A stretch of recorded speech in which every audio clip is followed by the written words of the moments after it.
So is MAF method really a good and effective way to prevent injury when you're running?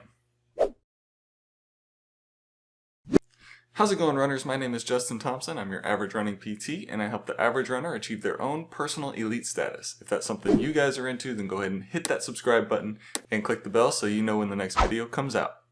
So I thought this was an appropriate video to make because I did get a comment recently on one of my videos where I've been talking a lot about my injury, but somebody is wondering, is MAF method really an effective way to help prevent injury when you're running? Because there are some other guys who do MAF method who are also injured as well. I cannot speak to them. All I know is that for me, MAF method is a very effective way of preventing injury. Here's the problem though. This injury did not come from running. That's the main thing, and that's what's making me so angry about it, is because this injury did not come from running, but running is still exacerbating the injury. The injury was bad enough that any extra impact on it is causing problems. So, for MAF method itself as being an effective way to help prevent injury, let's talk a little bit more about that.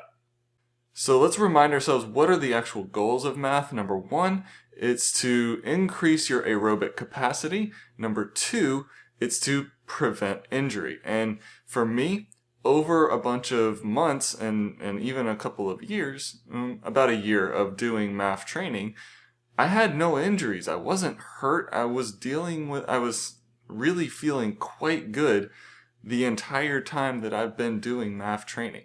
And so for that, I think that, MAF has been easily showing me that, yes, MAF is very effective for preventing injury. And again, reminder, I was not injured by running, and this is something that was kind of a freak accident that has just been bothering me ever since for now a couple of months. And so I promise you though, I will be back to running very soon. But let's talk about MAF method as an effective way to prevent injury. And really what it's all about is it's essentially threshold training. And you've heard this in terms of like lactate threshold or things like that.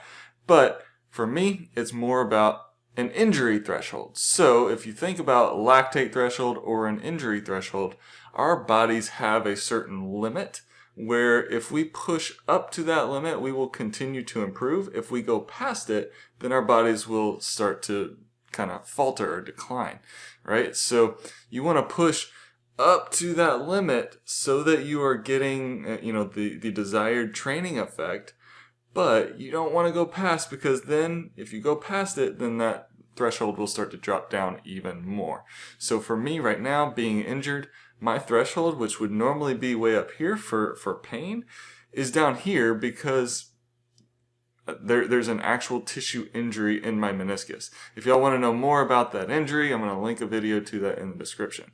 Now, for me right now, anything going up to this or going past this, which is my normal running threshold, maybe up here, so normally I could run at a speed that's like this. But if my threshold's currently here, then I can't go any above this, otherwise I will create more problems for myself in the future. Now I use MAF because it's really simple for me to understand and it works for me. A lot of you may think, what about zone 2? Blah, blah, blah. Yes, zone 2, great. Use zone 2 if that is a much more effective way for you to figure out the right heart rate for you whenever you're trying to prevent injury or create a better aerobic base. But the main point here is to create the right amount of stress in the body so that it allows for the tissues to build connective strength gradually.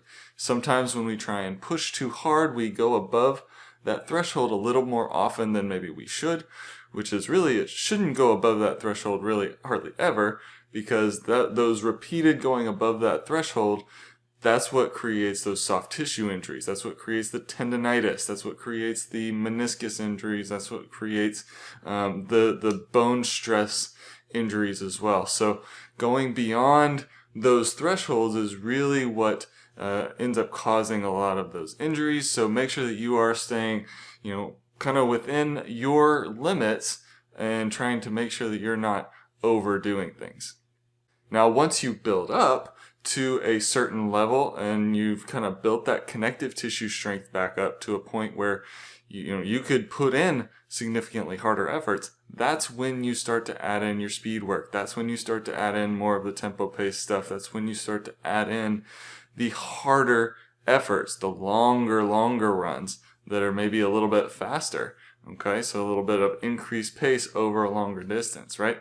But the body has to be allowed to be able to do those things, and if we don't allow it the time to gradually build itself up, then it's going to then anytime we try and push ourselves too hard, it's going to fail us in the future.